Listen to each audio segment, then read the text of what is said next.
They say the sun rose blood orange over Dry Hollow that morning, painting the dust red and bathing the little church in a light too somber for celebration. It should have been a day of joy, of fiddles and laughter and boots stomping through the dirt with wedding rhythm. But even the breeze held its breath, and the ravens on the chapel roof cawed louder than usual, as if trying to warn someone. Clara Bell stood at the window of her one-room house, her wedding dress pinned to her body like armor. She had sewn it herself, stitch by stitch, after long days tending goats and mending fences. It was simple, white as bleached linen could manage, with lace she'd traded eggs for from Miss Fenley's dry goods store. She twisted her auburn hair into a tight bun and stared at the horizon, where the canyon split the land in a scar of red rock and shadow. Jacob Hunter was due by mid-morning. He always rode in from the south with his brothers, Tom and Billy, trailing behind like faithful dogs. Clara had known Jacob since she was 7.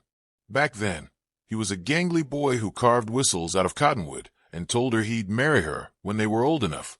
Now, he was a man with broad shoulders and rough hands, and he'd finally built up a little house of his own on land they'd share after the vows.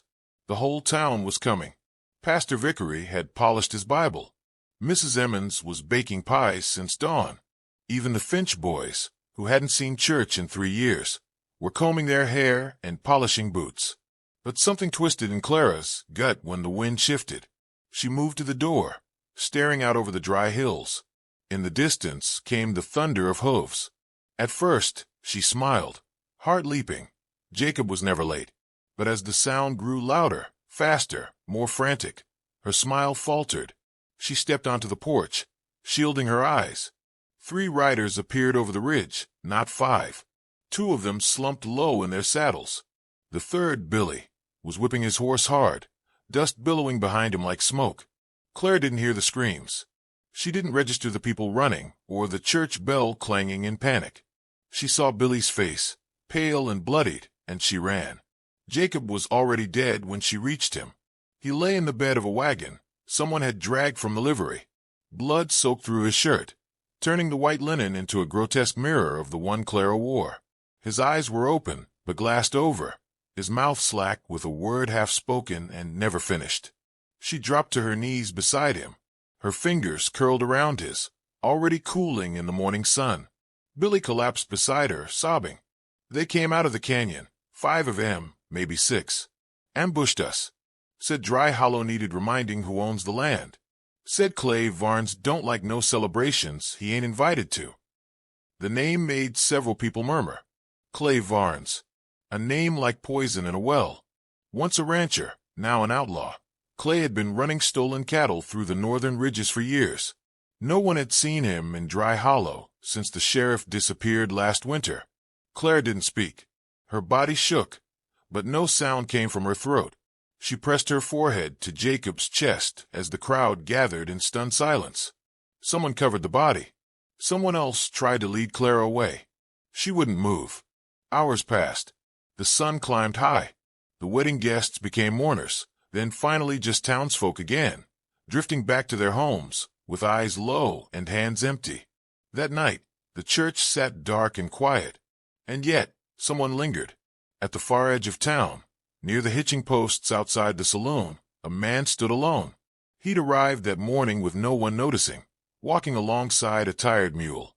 He was tall, long-coated, with the look of someone who'd spent too many years dodging sunlight and bullets. Dust caked his boots. A wide-brimmed hat hid most of his face. He hadn't spoken a word all day. Not during the panic, not during the burial, not even when he'd helped lift Jacob's body onto the wagon. Just worked silently, like a ghost that remembered how to use its hands. No one knew his name, so they called him Nothing. He neither drank nor smoked nor offered condolences. He simply watched. He watched Clara, especially, not in a way that made her uneasy, but as if he recognized something familiar in her grief. Clara, for her part, did not notice the quiet man at first. Her mind swam in shadows, looping over Jacob's last smile, the calloused warmth of his palm. She stayed in her cabin long after the lanterns went out across town. But the next morning, the quiet man was still there. When a barrel slipped from the Emmons wagon, he caught it. When Clara's go got loose, He brought it back without a word. No fanfare. Just presence. 3 days passed. The town didn't know what to make of him. He's a mute, someone said. A drifter, said another. Probably running from something. Clara finally spoke to him on the 4th morning. She found him fixing a broken rail outside the chapel, hammering it in with methodical patience. "You knew Jacob?" she asked. He looked at her, eyes the color of ash and storm clouds. He didn't nod, didn't shake his head, just waited. "I don't need anyone's pity," she said, though her voice trembled. "Just my land back in order." He handed her the hammer and stepped aside. That evening, while the sky turned to fire over the horizon, Clara stood alone by Jacob's grave. The marker was plain, just his name carved in a slab of cedar. Behind her, footsteps approached. Not hurried, not hesitant. She turned. The quiet man stood there, hat in hand. For a long moment, they stared at each other. Then, without saying a word, he took a piece of spare wood from the ground, carved something into it with a small blade, and placed it beside the grave. Clara looked down. The carving was crude, but clear. "We finish what he started." She looked up again, but the man was already walking into the dusk, toward the broken fences, where the wind whispered through the canyon with a voice like warning. And that night, for the first time since Jacob died, Clara Bell did not cry. The stranger worked with the patience of a stone mason, silent and steady beneath the vast, sun-bleached sky. No one asked where he slept, and no one saw him eat. But each morning he emerged like part of the landscape, there to lift a fallen beam, right a toppled trough, or mend a broken fence rail with quiet efficiency. Folk started calling him Mute Joe, though none could say if his name was Joe or if he was mute at all. In truth, no one dared press too hard. Dry Hollow had fallen into a hush since the wedding that wasn't. The church stood locked, its bells silent. The preacher left for higher ground. A few families packed up their wagons and slipped out during the night.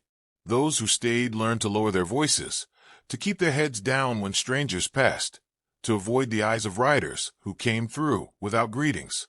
Clara Bell stayed. She refused to sell her land. She fixed Jacob's roof by herself, painted the porch white again, and tended to his little patch of corn with a blade on her hip and a prayer in her heart. The grief lived behind her eyes now, deep and quiet like water in a dry well. But she was no longer afraid. Not entirely. It was the stranger's doing, though she never admitted it aloud. She watched him from her window sometimes, how he moved like he'd lived 3 lives and bled in each one. His silence wasn't just absence of voice, it was presence, heavy as thunderclouds over dry country. One afternoon, she saw him dig out a coyote trap set by the Finch boys and reset it in the shade of a barn. Later, a rattler met the iron jaws instead of a child's boot. He wasn't just passing through. That much was certain. Then came the Finch fire. One night, long after the lanterns dimmed, fire bloomed orange and cruel at the edge of town. Finch's barn went up like matchwood. Pigs squealed and fences cracked. By the time anyone arrived, the fire had burned out of control. Finch staggered from the smoke with a gash over his brow, coughing blood. "They warned me," he rasped. Said Clara's stubbornness cost more than her land's worth. Said next time it'd be her house. Clay Varnes. No one said the name out loud, but it drifted through the air like smoke. The same handwriting was all over it. Violence quick and cruel, a message sent through flame. Clara stood the next morning in front of her cabin, eyes on the horizon. Her hands shook, but she held a rifle across her chest like it belonged there. "They want fear," she said to no one. "They'll find something else." Across the yard, Mute Joe finished repairing her broken fence post. He looked at her once, no pity, no warning, then returned to his work. That night the wind shifted. Dogs barked in the distance. Hooves clicked on hardpan. Clara was already awake, rifle propped on the sill. Her heartbeat thudded like a war drum. 2 riders broke the edge of her field. They didn't knock. They didn't dismount. One called out with a grin soaked in whiskey. "Evening, miss. Heard you're holding up the sale. That ain't neighborly." The other one spat tobacco. "Time's come for you to pack up that pretty dress and find another patch of dirt." Clara didn't answer. She just set the barrel of the rifle on the window frame. The man chuckled. Now, don't be foolish. Clay's got no need for dead brides. But he ain't shy of making an example. Then something shifted. A sound, a brief, sharp thud, cut through the stillness. One rider slumped. The other twisted in the saddle, mouth open, hand groping for his holster. But a lasso, tight as a noose, wrapped around his chest and yanked him clean off his horse. Clara blinked. By the time she reached her porch, both horses were gone, bolted into the dark, and the riders were nowhere in sight. One was unconscious, tied like a hog, and hanging by his ankles from her front porch beam. The other had vanished into the night. She turned, eyes searching. At the edge of her property, beside a cottonwood tree, stood Mute Joe. He touched the brim of his hat once, then faded into the dark like smoke in a canyon wind. The next morning, the town was buzzing. Nobody dared take credit. Sheriff still hadn't returned. But the two outlaws, alive and beaten, were dumped outside the jail with split lips and broken egos. Someone had carved a simple message into one man's boot leather. Next time, don't come back. The town had been scared for so long it forgot what strength looked like. Now they whispered around saloon tables and inside bakeries.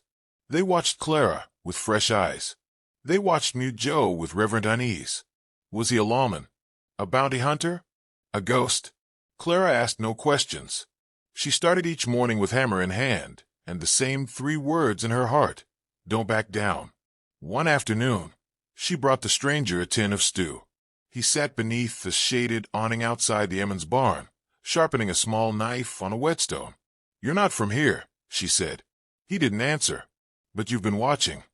Still silence. She set the tin down beside him. "Why help me?" He paused in his sharpening, looked up at her.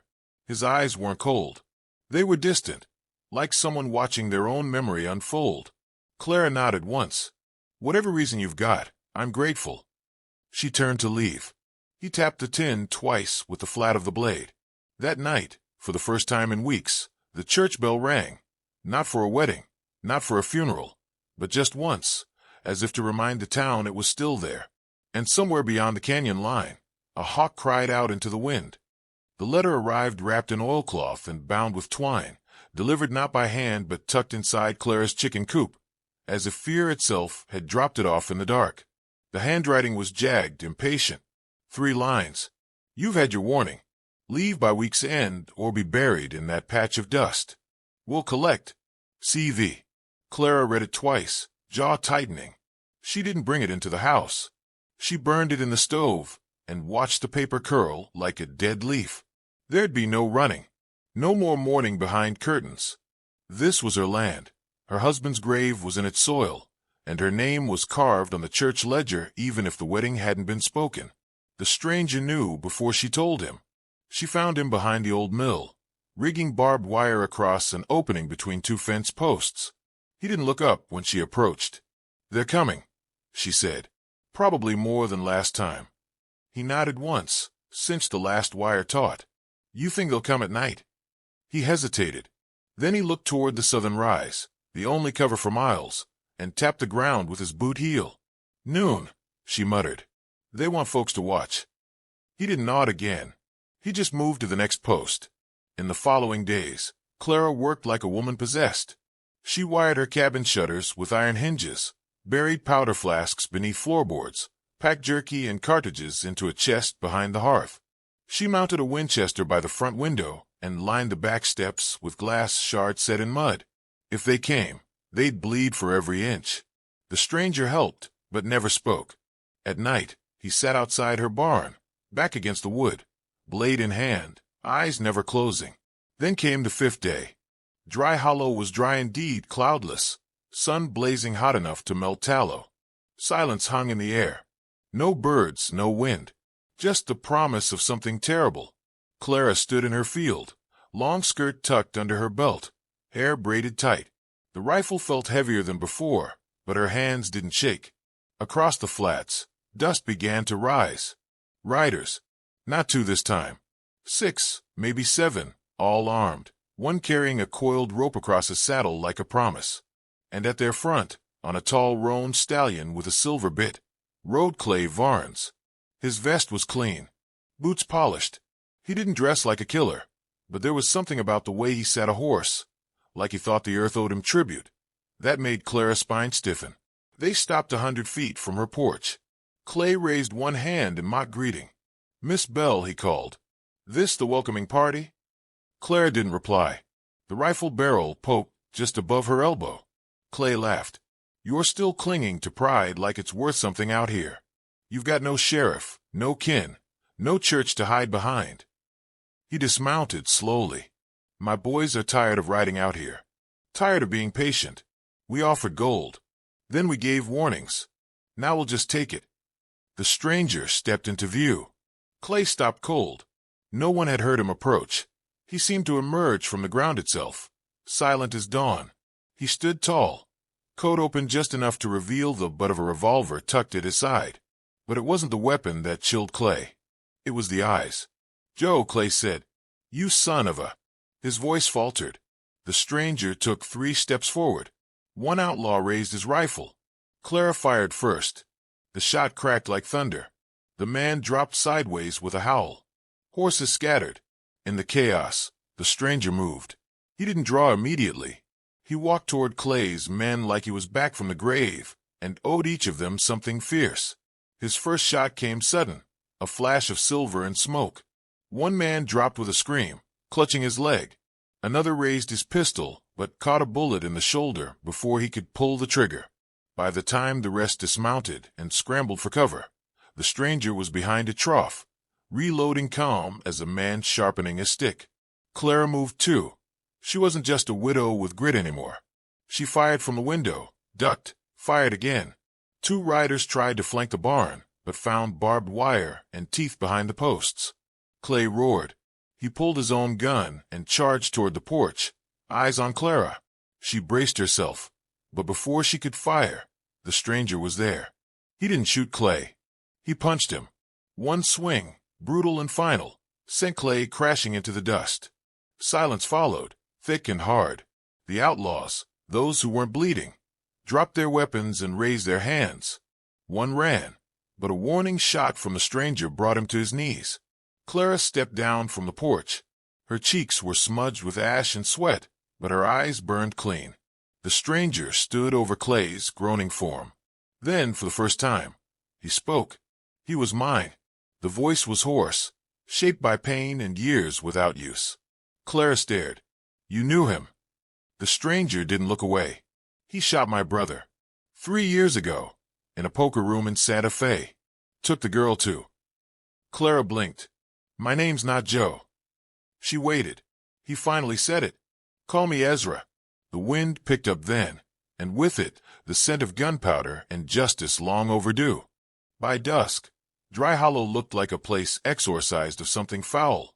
Smoke from the scattered gunfire drifted toward the hills, where the wind could carry it away from memory. The wounded had been tended, those left breathing anyway. The dead were stacked in the churchyard behind the chapel, where Clara Bell dug the first grave herself. She didn't speak while she worked, and no one dared stop her. Ezra sat beneath the sycamore tree across from her porch, coat folded on his knees, blood on his sleeve and dirt on his boots. He hadn't said another word since dropping Clay Varnes in the dust like a sack of flour. He watched the townsfolk emerge from hiding, men with rope burns on their wrists, shopkeepers with doors torn from hinges, and children who'd never seen the sun without fear behind their mother's skirts. They stared at him like he was the spirit of vengeance himself. Clara finished her last shovel of dirt and placed a flat stone at the head. No name carved, no blessing spoken. She wiped her brow with her sleeve and walked toward Ezra. "You didn't have to stay," she said softly, crouching beside him. He didn't answer. "You saved me. You saved the whole damn town." Still silence. She glanced around. The people had gathered near the well, unsure of what to say, or whether it was even their place. No one here had fought but her, and the man who never gave his full name. "I should ask," she said slowly, "why you came when you did. Why Dry Hollow?" Ezra looked at the ground. Then, with a voice like sand rubbed over stone, he spoke. "Heard about the wedding." She tilted her head. "The one that didn't happen." He nodded. Saw the dress in the shop window. White. Clean. Sat there for weeks. Clara's throat tightened. I left it there after James was shot. Couldn't bring myself to put it away. Ezra's gaze drifted to the chapel steeple, now cracked from a stray bullet. Never seen a town this quiet. Thought maybe it needed someone loud in a different way. Clara smiled, but there was sorrow behind it. I never thanked you properly. You tried. He stood slowly. The setting sun spilled amber light across the dirt, painting his shadow long and narrow like a cross laid down. Will you stay? She asked, standing too. This town could use a man like you. Could use peace. He looked at her. For a long moment, nothing moved but the wind curling through the trees and tugging at the frayed hem of his coat.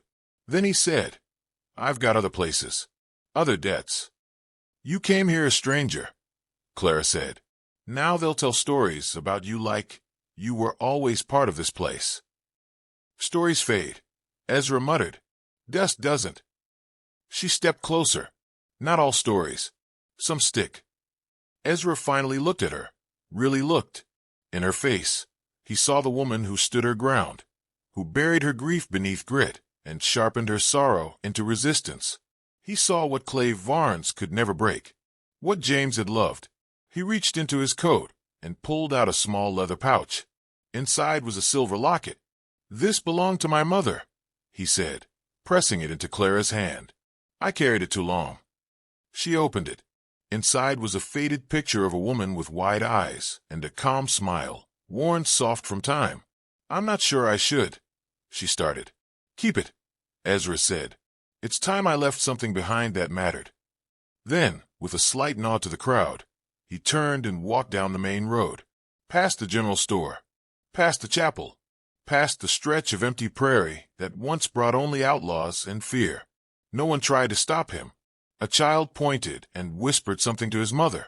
The blacksmith crossed his arms and nodded, and Clara, locket still warm in her palm, stood still until Ezra was no longer a figure on the road, but part of the dusk itself. Later that night, the town lit lanterns and gathered in the churchyard, not for mourning, but for memory. Clara stood by the pulpit and spoke without a script. We were a quiet place. Folks didn't talk much, because we were afraid of who might hear. That ends today. We'll rebuild. We'll protect our own. And when our children ask who brought back the light, we'll tell them about the man who didn't speak. They called him the Quiet One from then on. No one knew his full name. Some said he was a lawman gone rogue. Others believed he was an angel with blood under his nails. Clara never told them about the locket. That was hers alone. And in the years that followed, as Dry Hollow became a place of fences and peace, and the well grew clear again, no one forgot the day the wedding bells went silent, and justice spoke with iron and silence. No one forgot the man who didn't speak, but saved a town,